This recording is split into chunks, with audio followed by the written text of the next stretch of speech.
So did Elvis borrow from black musicians or did he outright steal? I've got a little secret for you. All great artists skillfully borrow from other artists. They borrow mannerisms.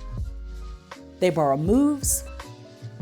Some of them have borrowed another person's style altogether. There's a tugboat, there's a tugboat, yeah. But in the case of someone like Elvis Presley, there are deeper cultural issues at play. He's been rightly accused of cultural appropriation, but how does that differ from an artist simply paying homage to their influences or outright stealing? It's time for a breakdown.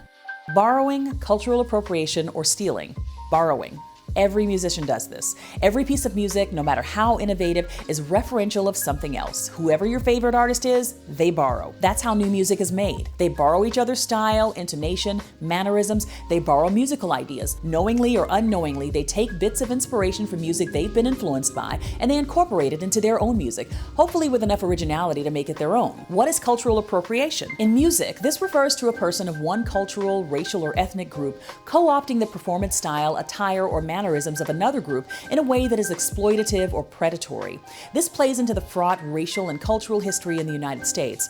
When Elvis, a white guy, achieves fame for copying the performance style of black artists who were financially struggling, playing the Chitlin circuit, suffering horrible discrimination, there's bound to be a lot of resentment in the black community.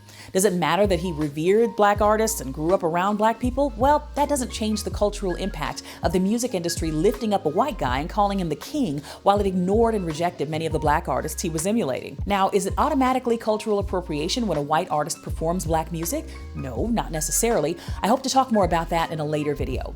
Now, stealing. An artist singing a cover of another person's song does not automatically make that artist a thief. In the 1950s, Chuck Berry, Fats Domino, Ray Charles, they were all writing their own songs, but most artists were still covering songs written by well-known songwriters. There would often be multiple artists that would cover the same song within a few years of each other. For instance, the songwriting team of Jesse Stone and Darryl Bostiles wrote Shake, Rattle, and Roll. Big Joe Turner covered it. Shake, rattle, and roll. So did Bill Haley. Shake, rattle, and roll. And Buddy Holly. Shake, rattle, and roll. Elvis did. Shake, rattle, and roll. And even Sam Cooke. All you wanna do is shake, rattle, and roll. Hound Dog, which is based on the blues, was written by the Jewish songwriting team of Lieber and Stoller for Big Mama Thornton. She had a huge R&B hit with it in 1952, but Elvis had the idea to cover it after hearing Freddie Bell and the Bell Boys sing it. His version is actually much closer to theirs than it is to Big Mama Thornton's. The only people that get paid when someone covers a song are the writers and publishers. Though they were credited and paid, a lot of the writers who wrote for Elvis and others were not paid as much as they should have been. I'll tell you more about that story in part 3. My name is Dara Tucker, and I put out an album this year of social justice music called Dreams of Waking. You can find it at the link in my bio.